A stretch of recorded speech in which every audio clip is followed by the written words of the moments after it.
Hey guys, welcome to all in one study channel. आज इस video में हम डिस्कस करेंगे ओटी टेक्नीशियन के जॉब स्कोप और सैलरी के बारे में, और समझेंगे कि ओटी टेक्नीशियन के अंदर कितने जॉब स्कोप आते हैं, और कि ओटी टेक्नीशियन का कोर्स करते हैं उसके बाद आपका सैलरी कितना होता है, स्टार्टिंग में सैलरी कितना होता है, और जब एक्सपीरियंस होता है उनके बाद कितना सैलरी होता है, और कौन कौन से जॉब स्कोप है इसके अंदर। ओटी टेक्नीशियन के अंदर बहुत सारे जॉब स्कोप है, उन्हीं पर हम डिस्कस करेंगे कि कितने सारे जॉब स्कोप्स आते हैं। जैसा कि आप जानते ही होंगे कि ओटी टेक्नीशियन के अंदर दो प्रकार के कोर्स आते हैं। फर्स्ट है जो कि diploma in operation theatre technology, जो कि 2 ईयर का कोर्स है, इसका ड्यूरेशन 2 ईयर है। दूसरा है BSc in operation theatre technology, जो कि बैचलर डिग्री है, इसका ड्यूरेशन 4 ईयर है। एक डिप्लोमा 2 ईयर का होता है और बैचलर 4 ईयर का होता है।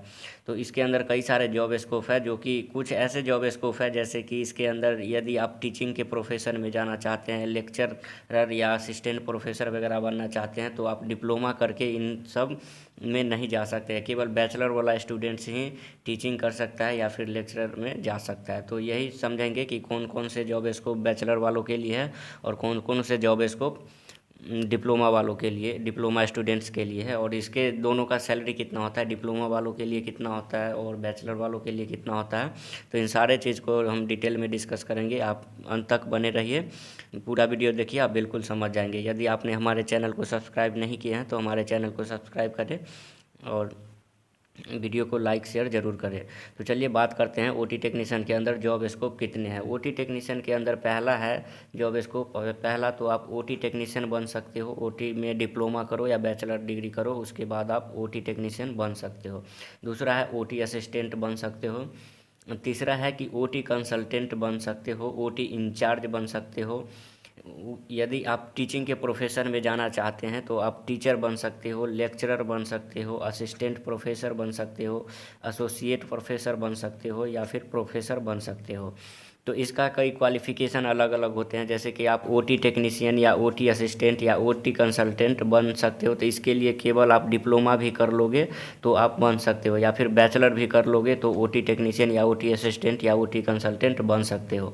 लेकिन teacher, lecturer, assistant professor, associate professor या प्रोफेसर बनने के लिए आपको बैचलर डिग्री करना कंपलसरी है। बैचलर के बाद ही आप टीचर बनोगे, या फिर यदि आप असिस्टेंट प्रोफेसर वगैरह बनोगे या एसोसिएट प्रोफेसर, तो उसके लिए इससे बैचलर से भी आगे आपको स्टडी करनी पड़ेगी। जैसे कि MSc in operation theatre technology course होता है, ये बैचलर के बाद होते हैं। MSc in operation theatre technology course उसके बाद होते हैं, या पीएचडी करोगे उसके बाद आप प्रोफेसर वगैरह बन सकते हो। सिंपल बैचलर के बाद सिंपली टीचर बन सकते हैं, ऐसा नहीं है कि बैचलर करने के बाद टीचर नहीं बन सकते। बैचलर करने के बाद आप टीचर या लेक्चरर बन सकते हो। किसी भी मेडिकल कॉलेज में आप पढ़ा सकते हो। पैरामेडिकल के अंदर जो भी स्टूडेंट्स आते हैं उनको आप टीच कर सकते हो, उसका भी अच्छा खासा सैलरी होता है टीचिंग के प्रोफेशन में भी। साथ ही टीचिंग के प्रोफेशन में वहाँ वर्कलोड भी थोड़ा कम होता है ओटी टेक्नीशियन के मामले में, क्योंकि वहाँ पे थोड़ा ज़्यादा वर्कलोड होता है ये उसके तुलना में। तो बैचलर करें, यदि आप ओटी टेक्नीशियन के अंदर बैचलर डिग्री करें तो आपके लिए काफ़ी ज़्यादा जॉब स्कोप बढ़ जाती है। जैसे कि आपके लिए कई सारे स्कोप हो जाते हैं जॉब के लिए, क्योंकि आप ओटी में भी कर सकते हो। बैचलर करने के बाद ओटी असिस्टेंट या ओटी का आप हेड बन सकते हो, जिसको ओटी इंचार्ज भी कहते हैं। तो ये सब बैचलर करोगे उसके बाद ही मिलेगा ये आपको हायर पोस्ट। यदि डिप्लोमा करोगे तो वही लोअर पोस्ट पे ही आप जॉब कर सकते हो, जैसे ओटी टेक्नीशियन, ओटी असिस्टेंट वगैरह बन सकते हो। यदि आप अच्छा पोस्ट पे जाना चाहते हैं ओटी टेक्नीशियन के अंदर, तो आप बैचलर डिग्री करें, उसके बाद एमएससी करें, पीएचडी करें, तो आपको हमेशा हायर पोस्ट पे ही जॉब मिलेगी और आपके सैलरी पे काफ़ी मदद करेगी, आपको सैलरी को इंक्रीज़ करने में। बैचलर करोगे फिर उसके बाद और भी हायर स्टडी करोगे तो आपको जाहिर सी बात है कि आपको हायर पोस्ट पे ही जॉब मिलेगी और आपका सैलरी काफ़ी अच्छा होगा वहाँ पे बैचलर करने के बाद, क्योंकि बहुत सारे जॉब पे स्कोप हो जाते हैं बैचलर करने के बाद। और यदि डिप्लोमा करते हैं इसमें, तो डिप्लोमा करने के बाद उतना ज़्यादा जॉब स्कोप नहीं हो पाता है जितना बैचलर डिग्री का स्टूडेंट्स होता है। कई बार स्टूडेंट्स कहते हैं कि सर गवर्नमेंट वैकेंसी तो केवल और केवल डिप्लोमा वालों के लिए होता है, तो ऐसा नहीं है। गवर्नमेंट वैकेंसी में भी बैचलर वाला भी जा सकता है और डिप्लोमा वाला भी जा सकता है, लेकिन वहाँ पे ज़्यादा प्रेफरेंस आपको बैचलर वाला को ही दिया जाएगा।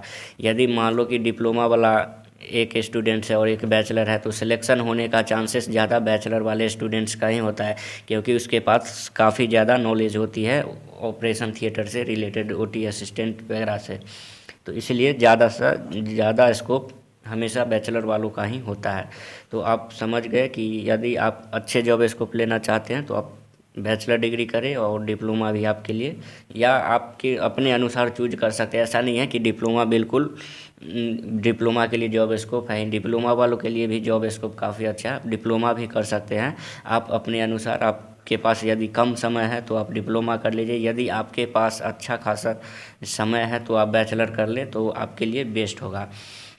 चलिए, अब सैलरी की बात करें तो यदि आप स्टार्टिंग में डिप्लोमा करो या बैचलर करो, उसके बाद आपको स्टार्टिंग में यदि आप ओटी असिस्टेंट के तौर पे जाते हैं तो वहाँ पे आपका salary 10 to 20,000 per month starting salary होता है। 10 से 20,000 के बीच में आपका सैलरी होता है, किसी का 15,000 होगा।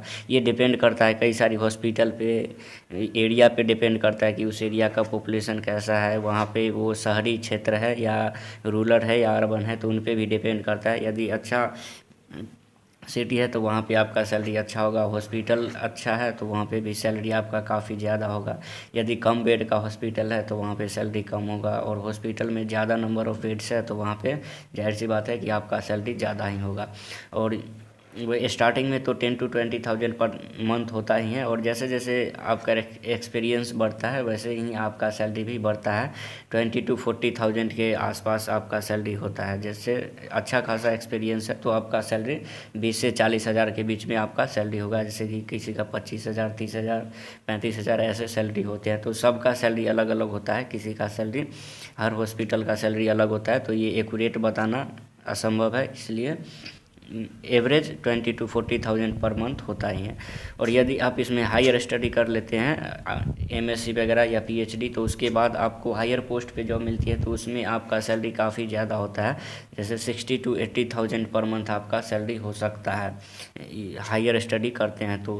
क्योंकि आप टीचिंग में रहोगे, हायर पोस्ट पे रहोगे, तो आपका, आप मान लो कि यदि टीचिंग में नहीं भी हो तो वहाँ पे भी हायर पोस्ट में हो तो ओटी इंचार्ज रहोगे या फिर ओटी हेड रहोगे वही, तो उसमें आपका सैलरी काफ़ी ज़्यादा होगा, 60 to 80,000 पर मंथ होता है। चलिए, तो आज के लिए इतना ही, मिलते हैं नेक्स्ट वीडियो के साथ। Thank you for watching. Channel को सब्सक्राइब जरूर करें और वीडियो को अपने दोस्तों तक शेयर करें।